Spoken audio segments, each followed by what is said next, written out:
ඔන්න ඉතින් අපි අද යන්න හදන්නේ වැකේෂන් එකේ අපේ පළවෙනි ගමන. අපි අද අපේ යුනි එක ළඟම තියෙන හිරිකටුවේ නාන්න යන්න තමයි මේ ලේස්ති වෙන්නේ. මේක තියෙන තැන ඉතින් ඔයාලට අමුතුවෙන් කියන්න ඕනේ නෑනේ. මේක තියෙන්නේ රත්නපුර දිස්ත්‍රික්කයේ බෙලිහුල්ලොය ප්‍රදේශයේ. මේ ඔය කදුකරයෙන් පටන්ගෙන ගලාගෙන යන පැහැදිලි සීතල වතුර තියෙන සුන්දර ඔයක්. මෙතෙන්ට තමයි ළමයි අපි වයි හන්දිය කියලා කියන්නේ. හැමදේටම කලින් ඉතින් අපි කාලා ඉන්න ඕනිනේ. ඒක නිසා යන්න කලින් අපි හැමෝම හොඳට කාලා තමයි ගියේ.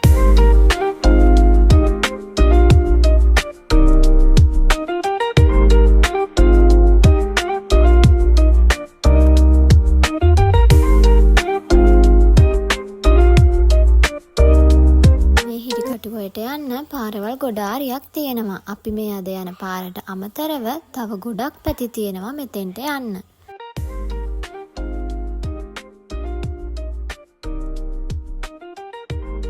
ඔයත් නේචර් ලවර් කෙනෙක් නම් මේක ඔයාලට ගැලපෙනම තැනක්.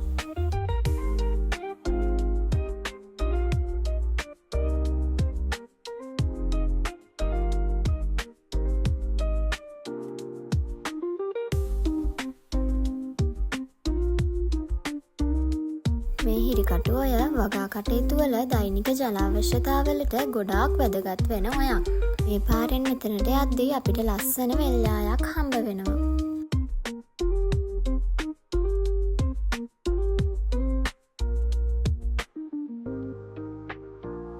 ඔන්න ඉතින් අපි දැන් එතෙන්ට ආවා.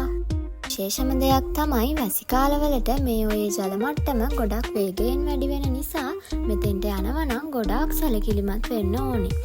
අපි දන්න එක දෙයක් තමයි එහා පැත්තෙන් පේන කන්ද සුදු පාට වෙලා වගේ තියෙනවා නම් මෙතෙන්ට යන්න හොඳ නැහැ. මොකද ඒ කන්ද සුදු පාට වෙනවා කියන්නේ කඳුකර ප්‍රදේශයට වහිනවා කියන එක. එතකොට අපි හිතන්නේවත් නැති විදියට ගල් පෙරලගෙන මෙතෙන්ට වතුර එක පාරට ගලාගෙන එනවා. ඒ වගේම හැම අවුරුද්දකටම එකපාරක් කවුරු හරි කෙනෙක්ව මේ ඔය විසින් බිලිගන්නවලු. ඒකයි මෙතෙන්ට යද්දී ගම්වාසීන්ගෙන් අහලා හොඳට විස්තර දැනගෙන යන්න ඕනේ. දැන් මේක මෙහෙම තිබුණට අපි කවුරුත් දන්නේ නැහැ කොයි වෙලාවෙ එකපාරට වතුර වැඩි වෙයිද කියලා. ඉතින් එහෙනම් මෙතනින් මේ vlog එක ඉවරයි. ආයෙත් දවසක හම්බ වෙනකන් ඔයාලා හැමෝටම සුබ දවසක්.